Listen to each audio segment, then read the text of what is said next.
April 5-ാം തീയതിയിലെ UPSC civil service എക്സാമിന് relevant ആയിട്ടുള്ള കുറച്ച് ടോപ്പിക്കുകളാണ് നമ്മൾ ഡിസ്കസ് ചെയ്യാൻ വേണ്ടി പോകുന്നതായിട്ടുള്ളത്.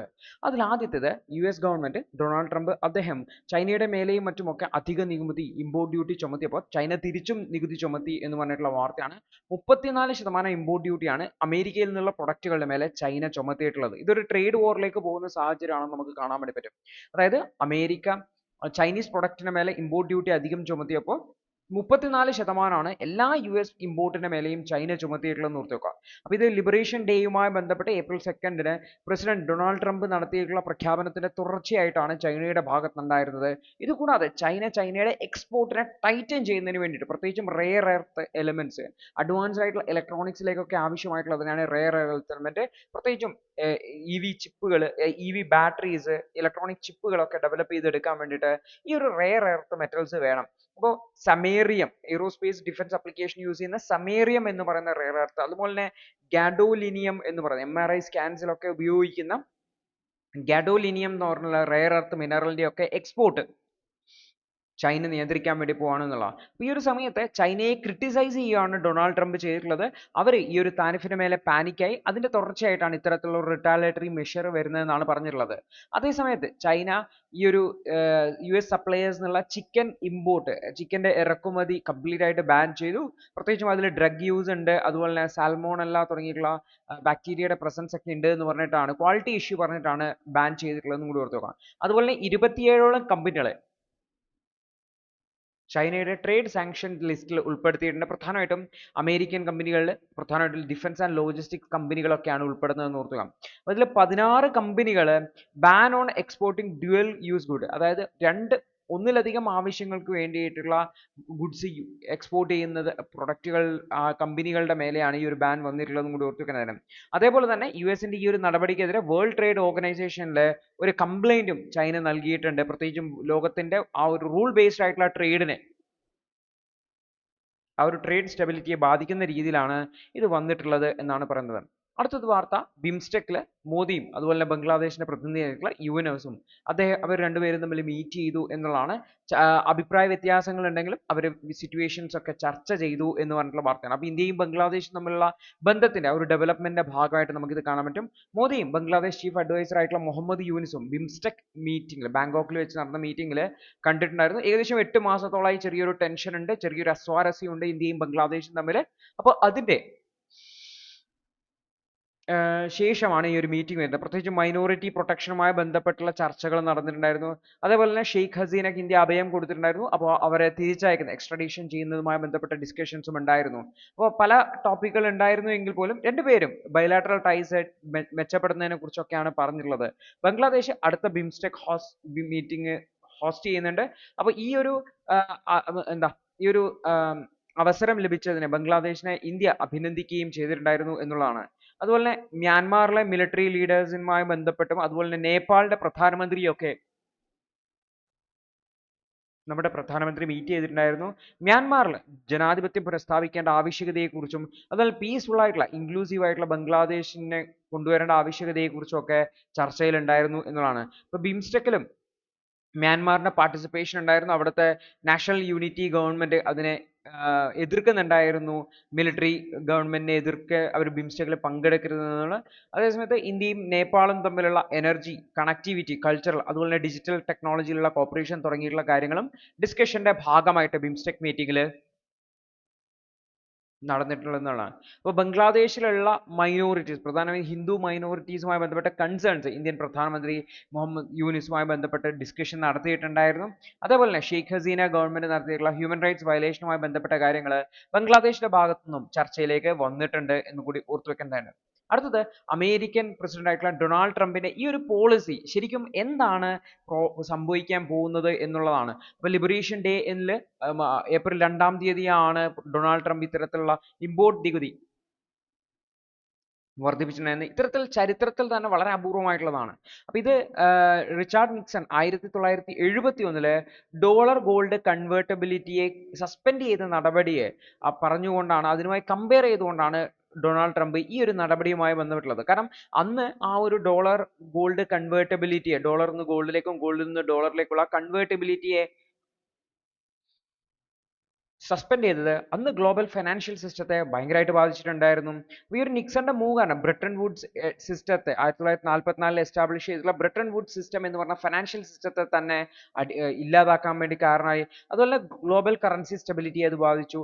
വേൾഡ് വാറിന് ശേഷം വേൾഡ് ബാങ്കും IMF ഇവരാണ് ബ്രിട്ടൻ വുഡ്സ് ആയിട്ട് അവർ നടത്തിയിരുന്ന നടപടികളെയൊക്കെ തുരങ്കം വെക്കുന്ന രീതിയിലായിരുന്നു അന്ന് പ്രസിഡന്റ് റിച്ചാർഡ് നിക്സന്റെ മൂവ്മെന്റ് ഉണ്ടായിരുന്നത്. അപ്പോൾ ഇതേപോലെ തന്നെയാണ് ട്രംപിന്റെ റെസിപ്രോക്കൽ താരിഫ് എന്ന് പറയുന്നതും ഒരു ഗ്ലോബൽ എക്കണോമിക് അൺസർട്ടനിറ്റി ക്രിയേറ്റ് ചെയ്ത് സപ്ലൈ ചെയിനുകളെ ബാധിക്കുന്ന രീതിയിൽ, അതുപോലെ തന്നെ രാജ്യങ്ങൾ തമ്മിലുള്ള ട്രേഡ് റിലേഷൻസിനെയും വളരെ നെഗറ്റീവായിട്ട് ബാധിക്കുന്ന രീതിയിലാണ്. അപ്പോൾ US-ലേക്കുള്ള ഇമ്പോർട്ട് കോസ്റ്റ് കൂടുന്നു, അല്ലെങ്കിൽ US-ലെ ഇമ്പോർട്ട് കോസ്റ്റ് കൂടുന്നു എന്ന് പറയുന്നത് കൺസ്യൂമറിന്റെ ഡിമാൻഡ് കുറയാൻ കാരണം. അതായത് അമേരിക്കയിൽ നിലവിൽ 100 രൂപക്ക് വാങ്ങുന്ന പ്രൊഡക്റ്റിന് മേലെ 25% അധികം ഇമ്പോർട്ട് ഡ്യൂട്ടി ചുമത്തി കഴിഞ്ഞാൽ അത് $125 കിട്ടുക. സ്വാഭാവികമായിട്ടും ആൾക്കാർ $100 കിട്ടുന്ന സാധനം $125 വാങ്ങുക എന്ന് പറയുന്നത് വാങ്ങാൻ സാധ്യത കുറവാണ്, അല്ലെങ്കിൽ ഇതിന്റെ സെയിൽസ് കുറയും. ഇത് എക്സ്പോർട്ട് ചെയ്യുന്ന കൺട്രി ഇന്ത്യ എന്നത് എക്സ്പോർട്ട് ചെയ്യുന്നുണ്ടെങ്കിൽ ഇന്ത്യയെ അത് നെഗറ്റീവ് ആയിരിക്കും. കാരണം നേരത്തെ 1,00,000 ക്വാണ്ടിറ്റി ഒരു വർഷം വിറ്റുപോയ ഐറ്റം ഇപ്പൊ $125 ആയതോടുകൂടി അത് 30,000 എണ്ണയൊക്കെ വിറ്റ് പോകുന്നുണ്ടാവുള്ളൂ. അപ്പൊ ഇത് കമ്പനികളെ സംബന്ധിച്ച് അവരുടെ വരുമാനം കുറയാൻ കാരണമാവുന്നതാണ്. അപ്പൊ China, Japan, India, European union തുടങ്ങിയിട്ടുള്ള എക്കണോമികൾക്കാണ് ഇതൊരു ത്രെട്ട് ആയിട്ട് മാറുന്നതായിട്ടുള്ളത്. 1970 അമേരിക്കക്ക് വളരെ ചെറിയൊരു ഗ്ലോബൽ ഷെയർ മാത്രമേ ഉണ്ടായിരുന്നുള്ളൂ, 10%. എന്നാൽ ചൈനയുമായിട്ട് കമ്പയർ ചെയ്യുമ്പോൾ ചൈനക്ക് 14% ഉണ്ടായിരുന്നു എന്നുകൂടി ഓർത്തു വെക്കുന്നതാണ് ഇന്ന്. അപ്പോൾ ഡോളർ എന്ന് പറയുന്നത് ഇന്നും ഒരു ടോപ്പ് റിസർവ് കറൻസി ആയിട്ട് പല രാജ്യങ്ങളും കീപ്പ് ചെയ്യുന്നതാണ്. ലോകത്തിന്റെ ഒരു പ്രധാനപ്പെട്ട ഇന്റർനാഷണൽ കറൻസി എന്ന രീതിയിൽ തന്നെ ഗ്ലോബലിനെ കരുതാൻ വേണ്ടി പറ്റും. അതേസമയത്ത് US-ന്റെ എക്കണോമിക് ഇൻഫ്ലുവൻസ് കുറഞ്ഞിട്ടുണ്ട്. ചൈനയെ പോലുള്ള രാജ്യങ്ങളും ഇന്ത്യയെ പോലുള്ള രാജ്യങ്ങളും ഒക്കെ ഉയർന്നു വരാൻ സാധിച്ചിട്ടുണ്ട്. അപ്പൊ ഈ ഒരു സമയത്താണ് ട്രംപ് ഈ ഒരു പ്രൊട്ടക്ഷനിസ്റ്റ് പോളിസീസുമായി ബന്ധപ്പെട്ട് അമേരിക്കയുടെ ആഭ്യന്തര വിപണിയെ സംരക്ഷിക്കുക ഉദ്ദേശിക്കുന്നത്. കാരണം ഇമ്പോർട്ട് ഡ്യൂട്ടി കൂട്ടുക എന്ന് പറഞ്ഞു കഴിഞ്ഞാൽ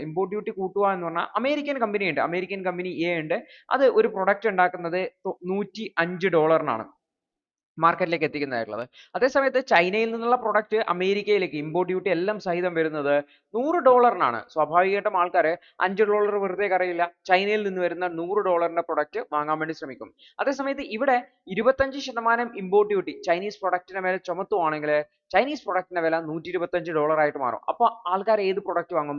അമേരിക്കൻ പ്രൊഡക്റ്റുകളാണ് വാങ്ങാൻ വേണ്ടി തുടങ്ങുക. അപ്പോൾ ഡൊമസ്റ്റിക് ഇൻഡസ്ട്രീസിനെ പ്രൊമോട്ട് ചെയ്യാൻ വേണ്ടിയിട്ട് ഇത് പറ്റും. അപ്പോൾ അതേ സമയത്ത് ഇന്റർനാഷണൽ ട്രേഡിൽ പിറകോട്ട് പോകും എന്നുകൂടി ഓർത്തു വെക്കേണ്ടതാണ്. ഈ ഒരു താരിഫ് നിലവിൽ വരുമ്പോൾ തന്നെ അത് എക്സ്പോർട്ടിനെയൊക്കെ കാര്യമായിട്ട് ബാധിക്കും. ചിലപ്പോൾ സപ്ലൈ ചെയിൻസിന്റെ അവൈലബിലിറ്റി, കാരണം ആരും അമേരിക്കയിലേക്ക് എക്സ്പോർട്ട് ചെയ്യാൻ തന്നെ വില്ലിങ് ആവണമെന്നില്ല, ഇല്ലെങ്കിൽ എക്സ്പോർട്ട് ചെയ്ത സാധനങ്ങൾ ചിലവാവണമെന്നില്ല. അപ്പോൾ ഇതെല്ലാം പ്രൊഡക്ഷൻ സ്ലോ ഡൗണിലേക്കും എക്കണോമിക് സ്ലോ ഡൗണിലേക്ക് പോകാം എന്നുള്ളതാണ്. അപ്പോൾ ഈ ഒരു ട്രേഡ് താരിഫ് ഇമ്പോസ് ചെയ്തതിന്റെ ഫുൾ ഇമ്പാക്റ്റ് മനസ്സിലാക്കണമെങ്കിൽ മാസങ്ങളോളം വേണ്ടിവരും എന്നുള്ളതാണ് നമ്മൾ മനസ്സിലാക്കേണ്ടത്. കാരണം ഗ്ലോബൽ ഫിനാൻഷ്യൽ സ്റ്റെബിലിറ്റി ഇത് എങ്ങനെ ബാധിക്കും എന്നുള്ളത് കുറച്ച് കഴിഞ്ഞാലേ മനസ്സിലാവുള്ളൂ. അപ്പോൾ ചൈന ഒരു ഗ്ലോബൽ എക്സ്പോർട്ടർ ആയിട്ട് ഉയർന്നു വരുന്നുണ്ട്, അഡ്വാൻസ്ഡ് ടെക്നോളജീസ് ഡെവലപ്പ് ചെയ്യുന്നുണ്ട്. അതുപോലെ തന്നെ മറ്റ് ഏഷ്യൻ കൺട്രീസും ഉയർന്നു വരുന്നുണ്ട്. അപ്പോൾ ഇതിനെയൊക്കെ തകിടം മറിക്കാനുള്ള ഒരു ശ്രമമായിട്ടാണ് ഡൊണാൾഡ് ട്രംപിന്റെ നീക്കം എന്ന് നമുക്ക് കരുതാൻ വേണ്ടി പറ്റും എന്നുള്ളതാണ്. അടുത്തത് ആന്റി ഡിഫെക്ഷൻ ലോയുമായി ബന്ധപ്പെട്ടാണ്. ആന്റി ഡിഫെക്ഷൻ ലോ അല്ലെങ്കിൽ കൂറുമാറ്റ നിരോധന നിയമം എന്ന് പറഞ്ഞു കഴിഞ്ഞാൽ നമ്മുടെ ഭരണഘടനയിൽ ഉൾപ്പെട്ടിട്ടുള്ളതാണ്, 10th ഷെഡ്യൂളിലുള്ളതാണ് ആന്റി ഡിഫെക്ഷൻ ലോ. പക്ഷേ ഈ ഡിഫെക്ഷൻ നടന്നാലും, അതായത് ഒരാൾ കൂറുമാറിയാലും ഒരു രാഷ്ട്രീയ പാർട്ടിയിൽ നിന്ന് മറ്റൊരു രാഷ്ട്രീയ പാർട്ടിയിലേക്ക് പോയി കഴിഞ്ഞാലും ഇതുമായി ബന്ധപ്പെട്ട തീരുമാനം, അയാളുടെ ഡിസ്ക്വാളിഫിക്കേഷൻ സംബന്ധിച്ച തീരുമാനം എടുക്കേണ്ടത് ആ ഒരു സഭയുടെ സ്പീക്കറാണ്. അതായത് ലെജിസ്ലേറ്റീവ് അസംബ്ലി ആണെങ്കിൽ ലെജിസ്ലേറ്റീവ് അസംബ്ലി സ്പീക്കറാണ്, ലോകസഭയാണെങ്കിൽ ലോകസഭ സ്പീക്കറാണ്, രാജ്യസഭയാണെങ്കിൽ രാജ്യസഭാ ചെയർമാൻ അതായത് വൈസ് പ്രസിഡന്റ് ആണ് എന്ന് ഓർത്തു വെക്കേണ്ടതാണ്. അപ്പോൾ ഇവിടെ ഈ ഒരു സ്പീക്കർ മിക്കവാറും ഭരിക്കുന്ന പാർട്ടിയുടെ ആൾ തന്നെയായിരിക്കും. അതുകൊണ്ട് തന്നെ പോകുന്നത് ഭരിക്കുന്ന പാർട്ടിയിലേക്കാണെങ്കിൽ ഈ ഡിഫെക്ഷനുമായി ബന്ധപ്പെട്ട കാര്യങ്ങൾ അടുത്ത കാലത്തൊന്നും തീരുമാനമില്ല. കാരണം ഇതിന് ഒരു തരത്തിലുള്ള ടൈം ലിമിറ്റും ഇന്ത്യൻ ഭരണഘടനയിൽ മെൻഷൻ ചെയ്തിട്ടില്ല എന്നുള്ളതാണ്. പക്ഷെ സുപ്രീം കോടതിയിൽ ഈ വിഷയം വന്നപ്പോൾ സുപ്രീം കോടതി പറഞ്ഞു വെച്ചാൽ കൃത്യമായിട്ടുള്ള ഒരു ടൈം ലിമിറ്റിന്റെ ആവശ്യകതയുണ്ട് എന്നുള്ളതാണ്. കാരണം ലെജിസ്ലേറ്റീവ് അസംബ്ലിയിലും മറ്റുമൊക്കെ ഈ ഒരു ഡിഫെക്ഷൻ എന്ന് പറഞ്ഞാൽ ഭയങ്കര കോമണായി. കാരണം പല ആൾക്കാരും ഓപ്പോസിഷൻ പാർട്ടിയിലുള്ള ആൾക്കാരൊക്കെ റൂളിംഗ് പാർട്ടിയിലേക്കാണ് പോകുന്നതായിട്ടുള്ളത്.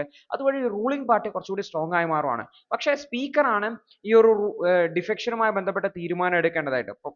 ഭരിക്കുന്ന പാർട്ടിയുടെ ആൾ തന്നെയാണ് സ്പീക്കർ എന്നുള്ളത് കൊണ്ട് തന്നെ ഈ ഒരു ഡിസ്ക്വാളിഫിക്കേഷൻ പെറ്റീഷൻ തീരുമാനം ഒന്നും എടുക്കാതെ സഭയുടെ കാലാവധി അവസാനിക്കുന്നത് വരെ അവിടെ പെൻഡിങ്ങിൽ കിടക്കുകയാണെന്നുള്ളതാണ്. മണിപ്പൂരിലും മഹാരാഷ്ട്രയിലും തെലങ്കാനയിലും ഒക്കെ ഇത്തരത്തിലുള്ള മാസ് ഡിഫെക്ഷൻസ് ഉണ്ടായെങ്കിൽ പോലും ഈ ഒരു ഡിസ്ക്വാളിഫിക്കേഷൻ പ്രോസസ്സ് കംപ്ലീറ്റ് ചെയ്യാത്തതുകൊണ്ട് ഇത് ജനാധിപത്യ പ്രോസസ്സിനെ തന്നെ അല്ലെങ്കിൽ ആന്റി ഡിഫെക്ഷൻ ലോയെ തന്നെ ഒരു വിലയില്ലാതാക്കുന്ന സാഹചര്യമാണ് നോർത്തിക്കുന്നത്. അപ്പോൾ ഈ ഒരു വിഷയത്തിലാണ് സുപ്രീം കോടതി ഇടപെട്ടത്. അതിന് സുപ്രീം കോടതിക്ക് സ്പീക്കർ ഇത്ര ദിവസത്തിനുള്ളിൽ തീരുമാനമെടുക്കണം എന്ന് പറയാൻ പറ്റില്ല. കാരണം അത് ഭരണഘടനയിലാണ് പറയേണ്ടതായിട്ടുള്ളത്. പക്ഷെ ഒരു റീസണബിൾ ആയിട്ടുള്ള ടൈം ഫ്രെയിമിൽ എടുക്കണം എന്നുള്ളതാണ് സുപ്രീം കോടതി പറഞ്ഞിട്ടുള്ളത്. 2023 ജഡ്ജ്മെന്റിൽ തന്നെ സ്പീക്കേഴ്സ് ഇമ്പാർഷ്യൽ ആയിരിക്കണം, കൃത്യമായിട്ടുള്ള ഡെഡ് ലൈൻസ് വെക്കണം ഡിസിഷൻ മേക്കിങ്ങിന് എന്ന് പറഞ്ഞിട്ടുണ്ടായിരുന്നു. പക്ഷെ സ്റ്റിൽ അതൊരു പൊളിറ്റിക്കൽ ബയാസ് കാരണം ഇന്ത്യയിൽ ഇന്നും അതൊരു പൊളിറ്റിക്കൽ ഇൻവോൾവ്മെന്റ് കാരണം ഒരു വിഷയമായി തന്നെ കിടക്കുന്നു എന്നുള്ളതാണ്. അതുപോലെ തന്നെ കോടതി ഒരു ഇൻഡിപെൻഡന്റ് ട്രൈബ്യൂണൽ, അതായത് സ്പീക്കറിന് പകരം ഒരു ഇൻഡിപെൻഡന്റ് ട്രൈബ്യൂണലിനെ ക്രിയേറ്റ് ചെയ്യുന്നതിനെ കുറിച്ച് പറഞ്ഞിട്ടുണ്ടായിരുന്നു. പക്ഷെ പാർലമെന്റ് ഇത്തരത്തിലുള്ള ഒരു ട്രൈബ്യൂണലിനെ ക്രിയേറ്റ് ചെയ്യുന്ന ഒരു ക്വാസി ജുഡീഷ്യൽ ബോഡിയെ പോലെ ഒരു ട്രൈബ്യൂണലിനെ ക്രിയേറ്റ് ചെയ്യുന്നതിന് വേണ്ടിയിട്ട് നടപടിയൊന്നും എടുത്തിട്ടില്ല. അപ്പോൾ ഈ ഒരു ഡിഫെക്ഷൻ എന്ന് പറയുന്നത് അല്ലെങ്കിൽ കുറുമാറ്റം എന്ന് പറയുന്നത് ഇന്നലെ ഇന്ത്യയിൽ ഇന്നും ഒരുപാട് നടക്കുന്നുണ്ട്. പൊളിറ്റീഷ്യൻസിന് യാതൊരു തരത്തിലുള്ള പിനലൈസേഷൻ നടക്കുന്നില്ല എന്നുള്ളതാണ്. അതുകൊണ്ട് തന്നെ ആ ഒരു പ്രാക്ടീസ് വർദ്ധിച്ചു വരുന്നു എന്നുള്ളതാണ് സുപ്രീം കോടതിയും പറയുന്നതായിട്ടുള്ളത്. അടുത്തത് ഉക്രൈനിലെ പീസ് കീപ്പിംഗ് മിഷനിൽ ഗ്ലോബൽ സൗത്തിന് പ്രത്യേകിച്ചും ഇന്ത്യക്ക് എന്ത് റോളാണുള്ളത് എന്നാണ് നമ്മുടെ തിരുവനന്തപുരം എം പി ആയിട്ടുള്ള ശശി തരൂർ പറയുന്നതായിട്ടുള്ളത്. അപ്പോൾ ഫ്രാജൈൽ ആയിട്ടുള്ള സീസ് ഫയർ എന്ന് പറയുന്നത് എമേർജ് ചെയ്യുകയാണ്. അപ്പോൾ അവിടെ ഈ ഒരു സൗദി അറേബ്യയുടെയും മറ്റും ഇടപെടലോട് കൂടിയാണ് ഈ ഒരു സീസ് ഫയർ വന്നിട്ടുണ്ടായിരുന്നത്. ഉക്രൈനും റഷ്യയും ഇപ്പോൾ രണ്ടുപേരും യുദ്ധത്തിൽ തളർന്ന പോലുള്ള ഒരു ഫാറ്റിക് അവസ്ഥയാണ് കാണിക്കുന്നതായിട്ടുള്ളത്. സമാധാനത്തിന്റെ സ്റ്റേറ്റിലേക്ക് പോവാണ്. ഇതിന്റെ ഭാഗമായിട്ടാണ് ബ്ലാക്ക് സീ ഡീലൊക്കെ സൈൻ ചെയ്തിട്ടുണ്ടായിരുന്നത്. അതായത് ബ്ലാക്ക് സീയിലുള്ള കപ്പലുകളെ ആക്രമിക്കില്ല എന്ന് പറഞ്ഞുകൊണ്ട്, അതായത് ആ ഒരു പ്രദേശം സ്റ്റെബിലൈസേഷനിലേക്ക് പോവുകയാണ് എന്നുള്ളതാണ്. അതേസമയത്ത് ഈ ഒരു US യൂറോപ്യൻ കൺട്രീസിന്റെ നേതൃത്വത്തിലുള്ള പീസ് കീപ്പിംഗ് ഫോഴ്സുകൾ അവിടെ വരുന്നുണ്ടെങ്കിൽ പോലും റഷ്യ ഇതിനെ ശക്തമായി ഒപ്പോസ് ചെയ്യുന്നുണ്ട്. കാരണം ഇത് നാറ്റോയുടെ ഒരു ട്രോജൻ ഹോഴ്സ് ആയിട്ട് അല്ലെങ്കിൽ നാറ്റോയുടെ ഒരു കടന്നുകയറ്റമായിട്ട് കാണുന്നുണ്ട്. അപ്പൊ നാറ്റോന്റെ സാന്നിധ്യം ഉക്രൈനിലേക്ക് കൊണ്ടുവരുന്നതിന് വേണ്ടിയുള്ള ഒരു ശ്രമമായിട്ടൊക്കെയാണ് ഈ ഒരു പുടിൻ അതിനെ കാണുന്നതായിട്ടുള്ളത്. അതുകൊണ്ട് തന്നെ യൂറോപ്യൻ കൺട്രീസിനെ വലിയ പബ്ലിക് റെസിസ്റ്റൻസ് ആണ് ഉള്ളത്. അവരുടെ ട്രൂപ്പുകളൊക്കെ വരുമ്പോൾ ആൾക്കാരൊക്കെ വലിയ പ്രതിഷേധമായിട്ടാണ് പോകുന്നതായിട്ടുള്ളത് എന്ന് കൂടി ഓർത്ത് വെക്കുന്നതാണ്. കൂടാതെ ലോജിസ്റ്റിക്കൽ ആയിട്ടുള്ള ഇഷ്യൂസ് ഉണ്ട്. അതുകൊണ്ട് തന്നെ ഈ ഒരു US-ന്റെ സപ്പോർട്ട് വേണം എന്നുള്ളത് യൂറോപ്പിലെ ഈ ഒരു പീസ് കീപ്പിംഗ് റോളിനെ ഭയങ്കര കോംപ്ലിക്കേറ്റ് ചെയ്യുന്നു എന്നുള്ളതാണ്. അപ്പോൾ യൂറോപ്യൻ കൺട്രീസിന്റെ നേതൃത്വത്തിലുള്ള മിഷൻസ് എല്ലാം തന്നെ ടെൻഷനെ ഇല്ലാതാക്കുന്നതിന് പകരം സമാധാനം കൊണ്ടുവരുന്നതിന് പകരം നിലവിലുള്ള ടെൻഷനെ കുറച്ചുകൂടി വർദ്ധിപ്പിക്കുന്ന രീതിയിലേക്കാണ് പോയിട്ടുണ്ടായിരുന്നത്. അപ്പോൾ ഇവിടെ യൂറോപ്യൻ കൺട്രീസിന് കാര്യമായിട്ട് ഇടപെടാൻ പറ്റത്തില്ല. ഇടപെടാൻ പറ്റുന്ന ഒരാൾ ഗ്ലോബൽ സൗത്ത് ആണ് എന്നുള്ളതാണ്. ഗ്ലോബൽ സൗത്ത് എന്ന് പറഞ്ഞു കഴിഞ്ഞാൽ മൂന്നാം ലോക രാജ്യങ്ങൾ എന്ന് നമുക്ക് പറയാൻ പറ്റില്ല, ഇന്ത്യ ഉൾപ്പെടെയുള്ള രാജ്യങ്ങളാണ്. അപ്പോൾ ഇന്ത്യയും ബ്രസീലിനെയും പോലുള്ള രാജ്യങ്ങൾക്ക് ഒരു സ്ട്രോങ് പീസ് കീപ്പിംഗ് ക്രെഡൻഷ്യൽസ് ഉണ്ട്, മുൻ പരിചയങ്ങളുണ്ട്. അത് ഉപയോഗിച്ചുകൊണ്ട് യുക്രൈനിലെ സമാധാനം പുനഃസ്ഥാപിക്കാൻ വേണ്ടിയിട്ട് ഇന്ത്യ മുന്നോട്ട് വരണം എന്നാണ് ഓദർ പറയുന്നതായിട്ടുള്ളത്. അപ്പോൾ ഇന്ത്യ ഓൾറെഡി ഉക്രൈൻ റഷ്യ വിഷയത്തിൽ ഇമ്പാർഷ്യൽ ആയിട്ടുള്ള ഒരു സ്റ്റാൻസ് എടുത്തിട്ടുണ്ട്. അതുപോലെ തന്നെ ആഫ്രിക്കൻ യൂണിയനെ വേണമെങ്കിൽ നമുക്ക് ഈ ഒരു പീസ് കീപ്പിംഗിലേക്ക് കൊണ്ടുവരാൻ വേണ്ടി പറ്റും. അപ്പോൾ ഈ ഒരു കോൺഫ്ലിക്ട് സോണിലേക്കും മറ്റുമൊക്കെ, അതായത് സുഡാൻ, സൊമാലിയ തുടങ്ങിയുള്ള കോൺഫ്ലിക്ട് സോണുകളിലൊക്കെ ഓൾറെഡി ആഫ്രിക്കൻ യൂണിയൻ ഇടപെട്ടിട്ടുണ്ട്. അപ്പോൾ ഈ ഒരു രീതിയിൽ തന്നെ ഈ ഒരു ഉക്രൈനിലും ഇടപെടുകയും അതുവഴി കൃത്യമായിട്ടുള്ള ഓപ്പറേഷണൽ എഫക്റ്റീവ്നെസ് കൊണ്ടുവന്ന് ഉക്രൈനിലെ പ്രശ്ന പരിഹാരം കൊണ്ടുവരിക എന്നുള്ളതാണ് ഒരു സൊല്യൂഷൻ ആയിട്ട് നമുക്ക് പറയാൻ വേണ്ടി പറ്റും. അപ്പോൾ നാറ്റോയുടെ ഫോഴ്സസിനെ ഉൾപ്പെടുത്താൻ പറ്റില്ല. നാറ്റോയുടെ ഫോഴ്സസിനെ മാക്സിമം മാറ്റി നിർത്തിക്കൊണ്ട് റഷ്യയുടെ സമാധാനം ഉറപ്പുവരുത്തിക്കൊണ്ട് അവിടെ പീസ് കീപ്പ് ചെയ്യാൻ വേണ്ടിയിട്ട് ശ്രമിക്കുക എന്നുള്ളതാണ്. അപ്പോൾ ഇതിൽ ഇന്ത്യക്ക് എന്താണ് റോള് എന്ന് ചോദിച്ചു കഴിഞ്ഞാൽ നമ്മുടെ രാജ്യമായിട്ടുള്ള ഇന്ത്യക്കും UN പീസ് കീപ്പിംഗിലൊക്കെ വളരെ പ്രധാനപ്പെട്ട സാന്നിധ്യമാണുള്ളത്. അപ്പോൾ ഇന്ത്യയിൽ ആദ്യമായിട്ട് first all woman police contingent ഒക്കെ ഇന്ത്യയുടെ നേതൃത്വത്തിലാണ് ഉള്ളത്. അപ്പോൾ ലീഡർഷിപ്പിൽ ഇന്ത്യ വളരെ മുന്നിലാണ്. അപ്പോൾ റഷ്യയുമായിട്ട് ചേർന്നുകൊണ്ടുള്ള ബന്ധം നല്ലതാണ്, ഉക്രൈനുമായിട്ടുള്ള ബന്ധം നല്ലതാണ്, വെസ്റ്റേൺ കൺട്രീസുമായിട്ട് ബന്ധപ്പെട്ട ബന്ധം നല്ലതാണ്. അപ്പോൾ ഈ ഒരു ന്യൂട്രൽ പാർട്ടി എന്ന നിലയിലും ഇത്തരത്തിലുള്ള ഒരു വലിയ ഹിസ്റ്റോറിക്കൽ ആയിട്ടുള്ള എവിഡൻസ് ഉണ്ട് എന്നുള്ളത് കൊണ്ടും ഇന്ത്യക്ക് ഈ ഒരു മുന്നോട്ട് വരാവുന്നതാണ്. അപ്പോൾ ഇന്ത്യയുടെ ആക്റ്റീവ് പാർട്ടിസിപ്പേഷൻ എന്ന് പറയുന്നത് ഗ്ലോബൽ സ്റ്റാൻഡിങ്ങിൽ നിലവിൽ ഇന്ത്യക്ക് ലോകത്ത് നൽകുന്ന വിലയിൽ അതുപോലെ ഗ്ലോബൽ സൗത്തിന്റെ ഒരു ലീഡർ എന്ന നിലയിൽ ഇന്ത്യക്ക് ഉയർന്നു വരാൻ വേണ്ടിയിട്ടുള്ള ഒരു നല്ല അവസരം കൂടിയാണ്. ഇന്റർനാഷണൽ ഡിപ്ലോമസിയിലെ കൃത്യമായിട്ട് ഇടപെടുന്നതിന് വേണ്ടിയിട്ടുള്ള ഒരു അവസരം കൂടിയാണെന്ന് ഓർത്ത് വെക്കുന്നത്. അപ്പോൾ ഗ്ലോബൽ സൗത്ത് ലെഡ് ആയിട്ടുള്ള മിഷൻസ് കുറച്ചുകൂടി എഫക്റ്റീവ് ആയിരിക്കും. പ്രത്യേകിച്ചും ഗ്ലോബൽ പവർ ഡൈനാമിക്സിലൊക്കെ നമ്മുടെ രാജ്യത്തിന് ഉയർന്നു വരാൻ വേണ്ടിയിട്ടുള്ള ഒരു വഴിയായിട്ട്, ഗ്ലോബൽ പീസ് കീപ്പിംഗിൽ നമ്മുടെ രാജ്യത്തിന് ഉയർന്നു വരാനുള്ള ഒരു വഴിയായിട്ട് നമുക്ക് ഇതിനെ കാണാൻ വേണ്ടി പറ്റും എന്ന് കൂടി ഓർത്തു വെക്കേണ്ടത് തന്നെ. അടുത്തത് ഇന്റർനാഷണൽ ഡേ ഓഫ് ട്രാൻസ്ജെൻഡേഴ്സുമായി ബന്ധപ്പെട്ടതാണ്. അപ്പോൾ ഈ ഒരു ട്രാൻസ്ജെൻഡർ കമ്മ്യൂണിറ്റി എന്ന് പറയുന്നത് ഇന്നും ഒരുപാട് പ്രശ്നങ്ങൾ നേരിടുന്ന ആൾക്കാരാണ്. അവരുടെ പ്രശ്നങ്ങളും അതിനുള്ള സൊല്യൂഷൻസും ഒക്കെയാണ് ഈ ഒരു ആർട്ടിക്കിളിൽ ഓഥർ ഡിസ്ക്രൈബ് ചെയ്യുന്നതായിട്ടുള്ളത്. അപ്പോൾ ട്രാൻസ്ജെൻഡർ പേഴ്സൺസിന്റെ അവകാശങ്ങളെക്കുറിച്ച് പ്രൊട്ടക്ഷൻ ഓഫ് റൈറ്റ്സ് ആക്ട് 2019 കൊണ്ടുവന്നെങ്കിൽ പോലും ഇന്നും അത് ഒരുപാട് പ്രശ്നങ്ങൾ അവർ നേരിടുന്നുണ്ട്. കാരണം അതിന്റെ ഇംപ്ലിമെന്റേഷൻ വളരെ വീക്കാണ് എന്നുള്ളതാണ്. അപ്പോൾ ഈ ഒരു വെൽഫെയർ സ്കീംസും ഐഡന്റിറ്റി ഡോക്യുമെന്റ്സും ഒക്കെ നൽകുന്നതിന് വലിയ ഡിലേ ആണുള്ളത്. ഏകദേശം 24,100 15 ഐഡന്റിറ്റി അപ്ലിക്കേഷൻസ് കിട്ടിയതിൽ 15,800 എണ്ണം മാത്രമാണ്, അതായത് 2/3 എണ്ണം മാത്രമാണ് നൽകിയിട്ടുള്ളത് 2023 ഡിസംബർ വരെ. അതായത് 30 ദിവസത്തെ ടൈം ലിമിറ്റ് പറഞ്ഞിട്ടുണ്ടെങ്കിലും വലിയ ഡിലേ ആണ് വരുന്നതെന്നാണ് ഓഥർ ഹൈലൈറ്റ് ചെയ്യുന്നത്. അതുപോലെ തന്നെ ഈ ഒരു ആക്ടിൽ അവർ നേരിടുന്ന police harassment, family rejection, social exclusion, സമൂഹത്തിൽ നിന്ന് മാറ്റി നിർത്തുക തുടങ്ങിയിട്ടുള്ള വിഷയങ്ങളുമായി ബന്ധപ്പെട്ട സൊല്യൂഷൻസ് അല്ലെങ്കിൽ അതിനുള്ള ആക്ടിൽ കൃത്യമായിട്ടുള്ള പ്രൊവിഷൻസ് ഇല്ല എന്നുള്ളതാണ്. അതേപോലെ തന്നെ ഇവരെ എക്കണോമിക്കലി എംപവർ, തൊഴിൽ കൊടുക്കുന്നതുമായി ബന്ധപ്പെട്ട വിഷയത്തിലും പലതരത്തിലുള്ള ചാലഞ്ചസ് ഉണ്ട്. കാരണം ട്രാൻസ്ജെൻഡേഴ്സിന്റെ അൺഎംപ്ലോയ്മെന്റ് റേറ്റ് എന്ന് പറഞ്ഞാൽ 2022 കണക്ക് പ്രകാരം 48% ഓർത്തു വെക്കുക. നാഷണൽ ആവറേജ് വെറും 7-8% അൺഎംപ്ലോയ്മെന്റ് റേറ്റ് എങ്കിൽ 48% ട്രാൻസ്ജെൻഡർ. ഇപ്പൊ ഏകദേശം പകുതിയുള്ള ആൾക്കാർക്ക് തൊഴിലുകളൊന്നും ഇല്ല എന്നുള്ളതാണ്. അതേപോലെ തന്നെ വർക്ക് പ്ലേസിൽ ഇവർ പലതരത്തിലുള്ള ഡിസ്ക്രിമിനേഷൻ നേരിടുന്നു എന്നുള്ളതും, കാരണം ഈവൻ ഹയറിംഗിൽ പോലും ഇവരെ ഹയർ ചെയ്യപ്പെടുന്നില്ല, പലതരത്തിലുള്ള എക്സ്ക്ലൂഷൻസ് ഉണ്ട്. അതുപോലെ തന്നെ ട്രാൻസ്ജെൻഡർ എംപ്ലോയീസിനെ എല്ലാ സാഹചര്യങ്ങളിലും വർക്ക് ചെയ്യാൻ പറ്റിയ ഒരു അവസരമല്ല, അല്ലെങ്കിൽ ഓഫീസിൽ തന്നെ മാറ്റി നിർത്തപ്പെടുന്നു തുടങ്ങിയിട്ടുള്ള പ്രശ്നങ്ങളും ഉണ്ട് എന്ന് കൂടി ഓർത്തു വെക്കുന്നതാണ്. അത് കൃത്യമായിട്ടുള്ള ഇൻക്ലൂസീവ് ആയിട്ടുള്ള പോളിസികൾ, എല്ലാ വിഭാഗം ആൾക്കാരെയും ചേർത്ത് നിർത്തുന്ന രീതിയിലുള്ള പോളിസികൾ ഇല്ലാത്തതാണ്, അതിന്റെ അഡോപ്ഷൻ കുറഞ്ഞതാണ്, അല്ലെങ്കിൽ അത്തരത്തിലുള്ള പോളിസികൾ കൊണ്ടുവരാത്തതാണ് ഇത്തരത്തിലുള്ള ഇഷ്യൂസിന് കാരണം. ഫിനാൻഷ്യലി ഇവർ എക്സ്ക്ലൂഡ് ചെയ്യപ്പെട്ടിട്ടുണ്ട്. കാരണം ബാങ്ക് ഐഡന്റിറ്റി ഡോക്യുമെന്റ്സോ മറ്റൊന്നും ഇല്ലാത്തതുകൊണ്ട് ബാങ്കിങ് സേവനങ്ങളും മറ്റും ഒക്കെ മിസ് ആവുന്നുണ്ട്. അപ്പോൾ കൃത്യമായിട്ട് ഫിനാൻഷ്യൽ സപ്പോർട്ട് കിട്ടുന്ന രീതിയിലേക്ക് ഉയർത്തിക്കൊണ്ടുവരേണ്ടതായിട്ടുണ്ടെന്നാണ്. അപ്പോൾ ഇന്ത്യയിലെ ട്രാൻസ്ജെൻഡേഴ്സിന്റെ ലിറ്ററസി റേറ്റ് നോക്കിക്കഴിഞ്ഞാലും വെറും 56.1%. നാഷണൽ ആവറേജ് 74.04% ഉണ്ട്. 56% മാത്രമാണ് ട്രാൻസ്ജെൻഡേഴ്സിന്റെ ലിറ്ററസി എന്ന് പറയുന്നത്. ഇപ്പൊ സ്കൂളുകളിലും മറ്റുമൊക്കെ ബുള്ളിയിങ് ഉണ്ട്, സ്കൂളുകളിലും മറ്റുമൊക്കെ മാറ്റി നിർത്തപ്പെടുന്നുണ്ട്. അതുകൊണ്ട് തന്നെ ഇവർ വളരെയധികം ഡ്രോപ്പ് ഔട്ട് റേറ്റ് ഉണ്ട്. പല സ്റ്റേറ്റുകളിലും നോക്കിക്കഴിഞ്ഞാൽ ഇൻക്ലൂസീവ് ആയിട്ടുള്ള പോളിസികൾ കൊണ്ടുവന്നിട്ടെങ്കിൽ പോലും ഈ ഒരു ഡ്രോപ്പ് ഔട്ട് റേറ്റ് വളരെ കൂടുതലാണ്. കൂടാതെ ഹെൽത്ത് കെയർ സെക്ടറിലേക്ക് പോയി കഴിഞ്ഞാലും പലതരത്തിലുള്ള ബാരിയേഴ്സ് ആണ്, ഡിസ്ക്രിമിനേഷൻ ആണ്, ഇൻഷുറൻസ് കവറേജ് കിട്ടുന്നില്ല, അതുപോലെ തന്നെ ജെൻഡർ അഫേമിംഗ് ട്രീറ്റ്മെന്റുകൾക്ക് ഇൻഷുറൻസ് കവറേജ് കിട്ടുന്നില്ല, കൃത്യമായിട്ടുള്ള ട്രെയിൻഡ് ആയിട്ടുള്ള പ്രൊഫഷണൽസിന് അഭാവമൊക്കെ ഒരു പ്രശ്നമാണെന്നുള്ളതാണ്. ആയുഷ്മാൻ ഭാരത് സ്കീമിലൊക്കെ 5 ലക്ഷം ആനുവൽ കവറേജ് ട്രാൻസ്ജെൻഡേഴ്സിന് നൽകുന്നുണ്ടെങ്കിൽ പോലും കൃത്യമായിട്ടുള്ള ഇംപ്ലിമെന്റേഷൻ ഇല്ല എന്നുള്ളത് ഒരു ചാലഞ്ച് തന്നെയാണ് എന്ന് കൂടി ഓർത്തു വെക്കുന്നതാണ്. അപ്പോൾ ഇതിനൊരു സൊല്യൂഷൻ ആയിട്ട് പറയാം, കൃത്യമായിട്ടുള്ള ഹെൽത്ത് ട്രെയിനിങ് നൽകുക, ഇൻക്ലൂസീവ് ആയിട്ടുള്ള ഇൻഷുറൻസ് കവറേജുകൾ നൽകുക എന്നുള്ളതാണ്. അതുപോലെ ഇവർക്ക് ആവശ്യമായിട്ടുള്ള മെന്റൽ സപ്പോർട്ടൊക്കെ നൽകുക എന്നുള്ളതാണ്. അപ്പോൾ സൊസൈറ്റിയുടെ ആറ്റിറ്റ്യൂഡിൽ തന്നെ ചേഞ്ച് കൊണ്ടുവരേണ്ടതായിട്ടുണ്ട്. കൃത്യമായിട്ടുള്ള റെപ്രസെന്റേഷൻ, അത് മീഡിയയിലായിക്കോട്ടെ, എഡ്യൂക്കേഷൻ ആയിക്കോട്ടെ, വർക്ക് പ്ലേസ് ആയിക്കോട്ടെ, പബ്ലിക് സ്പേസിലായിക്കോട്ടെ, ട്രാൻസ്ജെൻഡർ കമ്മ്യൂണിറ്റിനെ കൊണ്ടുവരേണ്ടതായിട്ടുണ്ട്.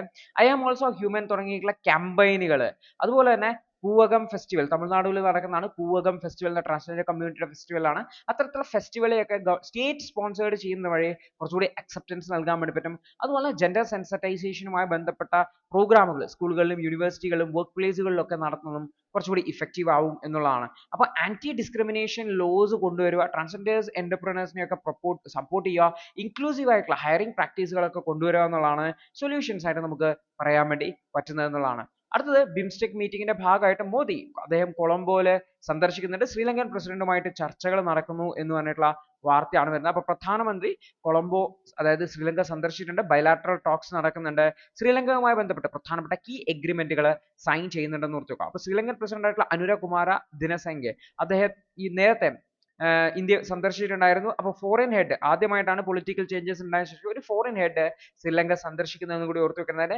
ഏകദേശം 8ഓളം മെമ്മറാണ്ടം ഓഫ് അണ്ടർസ്റ്റാൻഡിംഗ് സൈൻ ചെയ്തിട്ടുണ്ട്. Energy, digital infrastructure, health, defence സെക്ടേഴ്സിലൊക്കെയാണ് എഗ്രിമെന്റുകൾ സൈൻ ചെയ്തിട്ടുള്ളത്. മോഡി അതുപോലെ തന്നെ അവിടുത്തെ പൊളിറ്റിക്കൽ ലീഡേഴ്സുമായിട്ടും അവിടുത്തെ തമിഴ് കമ്മ്യൂണിറ്റിയുടെ റെപ്രസെന്റേറ്റീവ്സുമായിട്ടൊക്കെയുള്ള മീറ്റിംഗുകൾ നടത്തിയിട്ടുണ്ടായിരുന്നു എന്നുള്ളതാണ്. എക്കണോമിക് കോപ്പറേഷൻ, ശ്രീലങ്കയുടെ ഡെപ്റ്റിനെ കടത്തിനെ റീസ്ട്രക്ചർ ചെയ്യുക, അതുപോലെ തന്നെ ഇന്ത്യയുടെ ഇൻവെസ്റ്റ്മെന്റുകൾ വർദ്ധിപ്പിക്കുന്നതുമായി ബന്ധപ്പെട്ട്, അതുപോലെ തന്നെ ഫിഷറീസ് കമ്മ്യൂണിറ്റിയുമായി ബന്ധപ്പെട്ട കോൺഫ്ലിക്റ്റുകൾ, ഇത്തരം വിഷയങ്ങളും തമിഴ്നാടും ശ്രീലങ്കയും തമ്മിലുള്ള ആ ഒരു ഇഷ്യൂസിനെ കുറിച്ചൊക്കെ ഡിസ്കഷനിൽ നടക്കുന്നുണ്ട്. അപ്പോൾ ഫിഷറീസിന്റെ ഇഷ്യൂ അല്ലെങ്കിൽ മത്സ്യത്തൊഴിലാളികളുമായി ബന്ധപ്പെട്ട വിഷയം കൃത്യമായിട്ട് ഡിസ്കസ് ചെയ്തതിനും രാമേശ്വരം വിസിറ്റ് ചെയ്യുന്നുണ്ട്. ആ ഒരു സമയത്ത് ഈ ഒരു ബോട്ടം ട്രോളേഴ്സുമായി ബന്ധപ്പെട്ട വിഷയമൊക്കെ സംസാരിക്കാം എന്നാണ് പ്രധാനമന്ത്രി പറഞ്ഞിട്ടുള്ളത് എന്ന് കൂടി ഓർത്തു വെക്കുന്നതാണ്.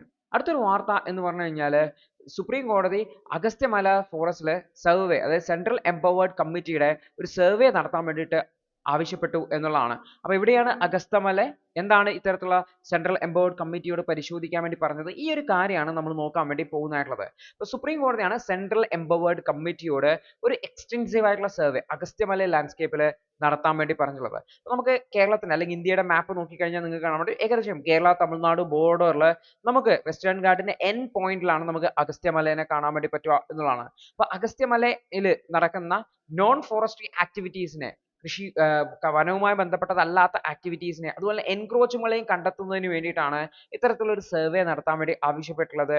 പ്രത്യേകിച്ചും ഇവിടുത്തെ എവിക്റ്റഡ് ആയിട്ടുള്ള വർക്കേഴ്സിനെ, ഇവിടെയുള്ള സിംഗംപട്ടി ടീ എസ്റ്റേറ്റിൽ അവിടെ നിന്ന് കുറെ വർക്കേഴ്സിനെ പുറത്താക്കിയിട്ടുണ്ടായിരുന്നു. ഇവരുമായി ബന്ധപ്പെട്ട അവരെ റീഹാബിലിറ്റേറ്റ് ചെയ്യുന്നതുമായി ബന്ധപ്പെട്ട ഒരു പെറ്റീഷൻ വന്നപ്പോഴാണ് ഈ ഒരു അഗസ്ത്യമല വാർത്തയിൽ വന്നിട്ടുള്ളത്. അപ്പൊ അഗസ്ത്യമല എന്ന് പറഞ്ഞാൽ യുനെസ്കോ റെക്കഗ്നൈസ്ഡ് ആയിട്ടുള്ള ഒരു ബയോസ്ഫിയർ റിസർവ് ആണ്. ഇത് തമിഴ്നാടിനും കേരളത്തിലുമായിട്ടാണ് ലൊക്കേറ്റ് ചെയ്യുന്നത്. വളരെ റിച്ച് ഇൻ ബയോഡൈവേഴ്സിറ്റി ആണെന്ന് ഓർത്ത് വെക്കുന്നതിന്. ഇവിടെ ക്രിട്ടിക്കൽ ആയിട്ടുള്ള ഒരു ടൈഗർ ഹാബിറ്റാറ്റ് ആണ്. അതുപോലെ തന്നെ വൈൽഡ് ലൈഫ് സാങ്ച്വറി ഉണ്ട്. അതുപോലെ തന്നെ ടൈഗർ റിസർവുകളും ഉണ്ട്. അപ്പോൾ ഇത് ഇക്കോസിസ്റ്റം സംബന്ധിച്ച് വളരെ ഇമ്പോർട്ടന്റ് ആയിട്ടുള്ള ഒരു ഏരിയ ആണ്. പക്ഷേ ഒരുപാട് ഇഷ്യൂസ് നേരിടുന്നുണ്ട്. പ്രധാനപ്പെട്ട ഒന്ന് ഡിഫോറസ്റ്റേഷൻ തന്നെയാണ്. വനനശീകരണം ഉണ്ട്, urbanization നഗരവൽക്കരണത്തിന്റെ ഭാഗമായിട്ടുള്ള ഇതുണ്ട്, ഇൻഡസ്ട്രീസ് സ്ഥാപിക്കുന്നതിന് വേണ്ടി അതുപോലെ സിസ്റ്റമാറ്റിക് ആയിട്ടുള്ള എൻക്രോച്ച്മെന്റുകൾ നടക്കുന്നുണ്ട് എന്നുള്ളതാണ്. അപ്പോൾ 2002 ഒരു സെൻട്രൽ എംപവേർഡ് കമ്മിറ്റി സുപ്രീം കോടതി നിയമിച്ചിട്ടുണ്ടായിരുന്നു. 2008 ഇതിനെ റീസ്ട്രക്ചർ ചെയ്തിട്ടുണ്ടായിരുന്നു, റീകൺസ്റ്റിറ്റ്യൂട്ട് ചെയ്തിട്ടുണ്ടായിരുന്നു. അപ്പോൾ ഇത് പ്രധാനപ്പെട്ട എൻവയോൺമെന്റൽ കൺസർവേഷൻ അതുപോലെ തന്നെ എൻവയോൺമെന്റൽ കംപ്ലയിൻസുമായി ബന്ധപ്പെട്ട വിഷയങ്ങളിൽ ഒരു വാച്ച് ഡോഗ് ആയിട്ട് സുപ്രീം കോടതിയുടെ ഒരു വാച്ച് ഡോഗ് ആയിട്ട് ആക്ട് ചെയ്യുന്നുണ്ട്. അപ്പോൾ ഇത് പ്രത്യേകിച്ച് ministry of environment forest and climate change നടത്തുന്ന പല തീരുമാനങ്ങളെയും ക്രിട്ടിക്കലി എക്സാമിൻ ചെയ്യുന്നതിന് വേണ്ടിയിട്ട് സുപ്രീം കോടതിയിലേക്ക് ഇൻഡിപെൻഡന്റ് ആയിട്ട് റിപ്പോർട്ടുകൾ നൽകുന്നതിന് വേണ്ടിയിട്ടുള്ള ഒരു ബോഡിയാണിത് എന്ന് കൂടി ഓർക്കുക.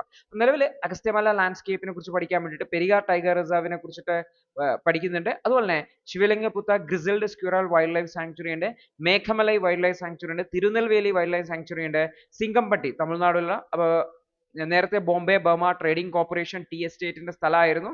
ഇതൊരു റിസർവ്ഡ് ഫോറസ്റ്റ് ആണ്, വൈൽഡ് ലൈഫ് സാങ്ച്വറി ആണെന്ന് ഓർത്ത് വെക്കുന്നത്. അപ്പൊ ഇത്രയും സ്ഥലങ്ങളുടെ പേരിട്ടായിരുന്നു. ഇതെല്ലാം അഗസ്ത്യമല ബയോ സാങ്ച്വറിയിൽ വരുന്നതാണ് എന്ന് കൂടി ഓർത്ത് വെക്കുന്നത് തന്നെ.